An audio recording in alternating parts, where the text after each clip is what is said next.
بسم اللہ الرحمن الرحیم۔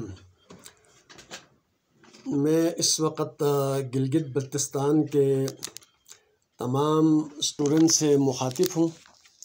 آپ ضرور میرا میسیج پیغام کو سماعت فرمائیں۔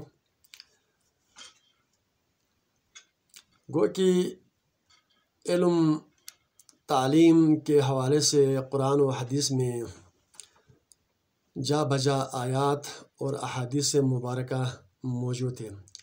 میں ان کی تفصیل میں نہیں جاؤں گا، بلکہ قرآن حدیث ائمہ اطہار کے حالات زندگی، اصحاب کرام کے دینی خدمات، ان سب چیزوں کی روشنی میں جو ہے آپ کی خدمت میں جو پیغام دینا ضروری ہے وہ یہ ہے کہ علم حاصل کرنا ہر مرد عورت پر فرض ہے۔ حضور صلی اللہ علیہ وآلہ وسلم نے جو حدیث ارشاد فرمایا، عموماً علماء کرام اس کو بیان کرتے ہیں کہ حضور نے فرمایا تھا کہ علم حاصل کرے چاہے تمہیں چین جانا پڑے۔ تو یہاں پر اس کا ایک مفہوم یہ ہے کہ اب ہم دیکھتے ہیں، اس پر غور کریں کہ آپ صلی اللہ علیہ وسلم میں چین بھی جانا پڑے تو علم حاصل کریں۔ یقیناً حصول علم میں طلباء و طالبات کے لیے بہت سارے رکاوٹیں ہوتے ہیں۔ سب سے پہلے جو مسئلہ ہے سفر ہے۔ السفر و نصف الحضر ہوتے ہیں، تو اس میں بھوک، پیاس، پریشانی، تنگی اور خوف اور والدین سے جدائی، اپنے گھر سے الگ تھلگ ہونا، یہ سارے چیزیں انسان کو برداشت کرنا پڑتا ہے۔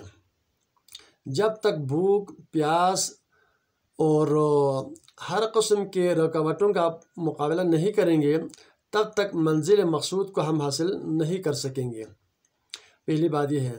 دوسری بات ہے کہ حضور صلی اللہ علیہ وسلم کہ چین جانا پڑے، تو اس کا ایک مطلب یہ ہے کہ اس وقت چین سائنس اور ٹیکنالوجی کے دور میں بہت آگے جا رہا ہے۔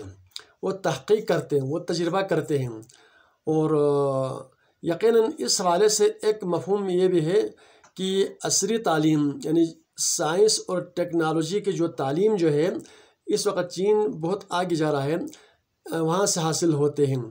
تو مختصر سے کلام یہ ہے کہ ہمیں مروجہ تعلیم، سائنس، ٹیکنالوجی، اچھا جی، ان سارے علوم کو حاصل کرنے کی طرف آپ نے اشارہ فرمایا ہے۔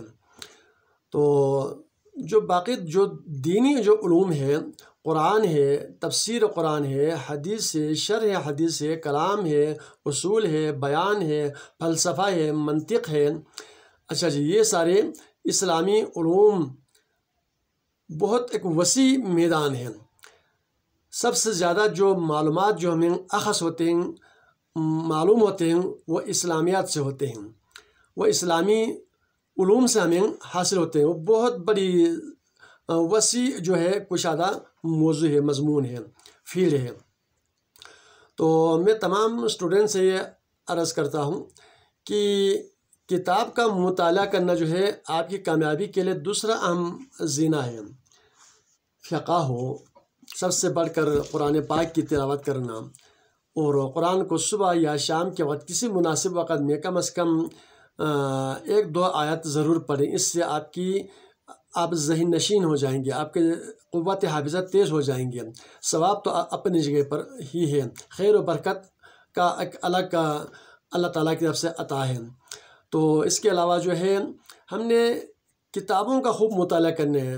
پہلی جو آپ سے میسیج یہ ہے کہ آج کل جو اسٹوڈنٹس ہیں وہ موبائل سے زیادہ دل لگی کرتے ہیں، یعنی کہ اسی کو ہاتھ میں رکھتے ہیں، اسی کو ٹچ کرتے ہیں۔ خیر، اس میں اچھا بھی ہے، اس میں برا بھی ہے، لیکن ایک کتاب کے مطالعے سے آپ کو جتنا فائدہ ہوتا ہے، جیسا کہ یہ کتاب جو ہے ایک کتاب ہے نہج البلاغہ ہے، حضرت علیہ السلام کی تصنیف ہے۔ تو کتابوں کو پڑھنے اور موبائل میں دیکھنے میں تو زمین آسمان فرق ہوتے ہیں۔ آپ سابقہ ادوار کو 15-20 سال پہلے دیکھیں کہ جو ڈاکٹر تھے، جو وکیل تھے، جو جج تھے، جو ڈی سی تھے، جو ایس پی تھے، یعنی کہ جو بڑے پروفیسر تھے، جو اسکالر تھے، انہوں نے تو موبائل کو تو خواب میں بھی نہیں دیکھا تھا، لیکن آج بھی وہ بڑے بڑے سیٹ پر بیٹھا ہوا ہے اور اپنا قلم چلا رہا ہے اور باعزت وہ خدمات انجام دے رہا ہے۔ کوئی اسٹوڈنٹ اگر والدین کو اس طرح دھوکہ دیں، بھائی میں نے یہاں موبائل میں جو ہے اس کو پڑھ رہا ہوں، اس کو دیکھ رہا ہوں، یقیناً آپ دیکھ رہے ہوں گے، لیکن والدین، ان پڑھ والدین اس سے ناشنا بھی ہوتے ہیں کہ بچہ کیا دیکھ رہا ہے۔ لیکن دیکھیں، اچھی چیزوں کو سرچ کریں، سائنس کے مواد کو نکالیں، اچھے یونیورسٹی کو آپ سرچ کر کے نکالیں کہ دنیا کس حد تک آگے جائے، اسٹوڈنٹ کے بود و باش کیا ہے، پروفیسر کس طرح پڑھاتے ہیں، یہ سب آپ کو یقیناً اس سے حاصل ہوں گے۔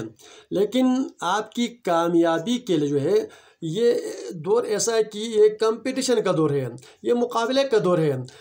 پہلے زمانہ ایک ہوتا تھا کہ بھئی 5 میں سے، جب ہم بھی اسٹوڈنٹ تھے تو 5 پرائمری لیول پر 5 مضمون میں سے 2 میں پاس ہوتا تو پروموٹ کرتا تھا، ٹھیک ہے جی۔ اچھا جی، پھر اس طرح جو ہے 3 سبجیکٹ میں پاس ہوتا تو مطلب پاس کر لیتے تھے، تو یوں ایسا وقت بھی تھا۔ لیکن بات یہ ہے، اس وقت جو ہے ہمارے ذہنوں سے لفظ فیل کا کنسیپٹ ہی ختم ہونا چاہیے۔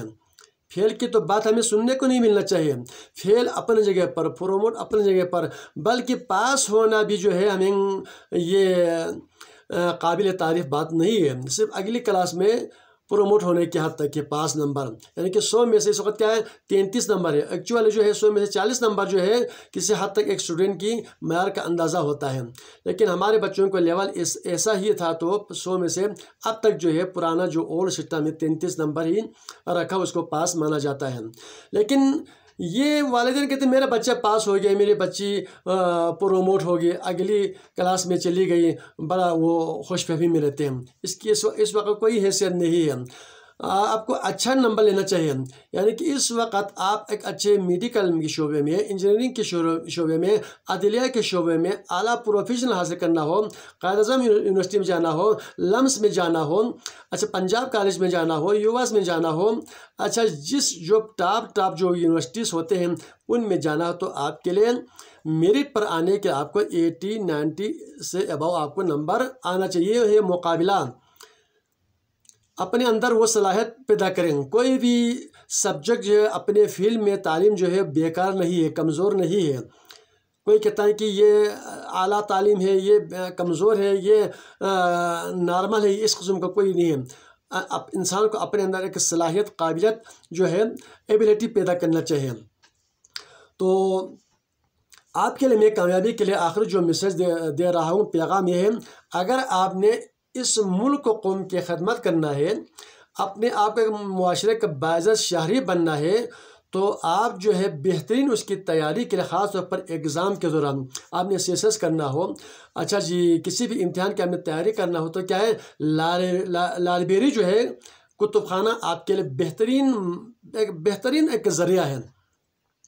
آپ کو میں اپنا ایک مثال پیش کرتا ہوں۔ جب ہم ایم اے کا ایگزام دے رہے تھے، ہم کراچی تک میٹرک سے ایم اے کیا، تو وہاں پر بہادر آباد میں لائبریری تھا، میونسپل لائبریری، نیشنل لائبریری۔ تو آپ یقین کریں، ہر سبجیکٹ کے بعد 3 دن کا گیپ، 4 دن کا گیپ ہوتا تھا، تو ہم صبح جاتے تھے اور رات 9 بجے لائبریری سے واپس آتے تھے۔ تو ان 3-4 دنوں کے اندر لائبریری سے مکمل طور پر اگلے امتحان کی پیپر کے ہمیں مکمل تیاری ہوتے تھے۔ یہ ہے لائبریری کی اہمیت، اس کی افادیت۔ اگر آپ نے انسان بننا ہے، آپ نے کامیاب ہونا ہے، اچھے نمبر لینا، تو آپ لائبریری کا رخ کریں، وہاں پر دیکھیں کہ ماحول کیسا ہوتا ہے، اتنا خاموش، اور آپ کے ان کے فیسلٹیز، اور ہر اسٹوڈنٹ جو ہے اپنی جگہ پر بہترین انداز میں وہ تیاری کر رہے ہوتے ہیں۔ تو لائبریری آپ لوگ جائیں، خاص طور پر امتحان دینے والے اسٹوڈنٹ، اور کسی بھی فیلڈ میں جج کے لیے، اچھا جی لیگل ایڈوائزر کے لیے، یعنی کہ ڈاکٹر کے لیے، انجینئرنگ کے لیے، پروفیسر کے لیے، یعنی کہ جس فیلڈ کا امتحان دینا ہے، تیاری کرنے کا بہترین جو موقع ہے وہ ایک لائبریری، جیسا کہ میرا یہاں پہ پیش عقب میں آپ کو جو چھوٹی سی لائبریری نظر آتی ہے، یہ ایک حصہ ہے لائبریری کا میرا۔ تو اپنے گھر میں بھی ایک حصہ بنائیں، لیکن جس شہر میں آپ پڑھتے ہیں، آپ رہتے ہیں، خدا کے لیے کراچی ہے تو کراچی میں لائبریری ہے، اسلام آباد وہاں پر لائبریری ہے، پنڈی میں وہاں پر لائبریری ہے، لاہور میں بھی لائبریری، اس کے علاوہ ہر یونیورسٹی ہر کالج کے اپنے حدود میں ایک لائبریری ہوا کرتے ہیں، اس میں جا کے پڑھیں گے تو آپ کو ایک الگ مزہ آئے گا، آپ کی بہترین تیاری ہو جائیں گے، بہترین تیاری، آپ اچھے نمبر لے کر رہیں گے، یہ میری طرف سے ضمانت ہے اور یہ میرے تمام اسٹوڈنٹ کے لیے میسیج ہے۔ تو لائبریری کا رخ کریں، وہاں پر جائیں اور اس ملک و قوم کی خدمت کے لیے آپ کمر بستہ ہو جائیں۔ بہت بہت شکریہ۔ الحمدللہ اس وقت میرے بہت سارے، میں ہر کے لیے انڈیویجول بھی انفرادی طور پر جو ہے پیغام دیتا ہوں، کال بھی کرتا ہوں، بھائی اس طرح پڑھیں، لائبریری جائیں، محنت کریں، ہمت کریں، حکمت کریں اور ایک باعزت شہری بنیں، یہ ہر اسٹوڈنٹ کے لیے میرے پیغام ہے۔ اور الحمدللہ اس وقت سینکڑوں کی تعداد میں میرے اسٹوڈنٹ جو ہے اعلیٰ عہدوں پر ہے، عدلیہ میں ہے، انتظامیہ میں ہے، اچھا جی مقننہ میں ہے، بڑے بڑے کالج یونیورسٹی میں پروفیسر ہیں اور ڈاکٹر ہیں، انجینئر ہیں، تو مجھے بہت خوشی ہے۔ میں تمام اسٹوڈنٹ کو یہی پیغام دیتا ہوں کہ آپ بہترین تیاری کے لیے لائبریری کا رخ کریں اور اپنے گھر میں جو ٹیم لیتے ہیں اس کے لیے بھی ایک الگ گوشہ لائبریری کا رکھیں، وہاں پر دارالمطالعہ بنیں۔ یہ ہے آپ کی کامیابی کے راز جو میں نے آپ کو بتا دیا ہے۔ امید ہے کہ سارے اسٹوڈنٹ اس بات کو پسند کریں گے اور اپنی قیمتی رائے سے بھی مجھے آگاہ کریں گے۔ آپ سب کی دعاؤں کی ضرورت ہے، آپ سب کا حامی و ناصر ہو، اللہ تعالیٰ آپ سب کو علم و عرفان سے نوازے۔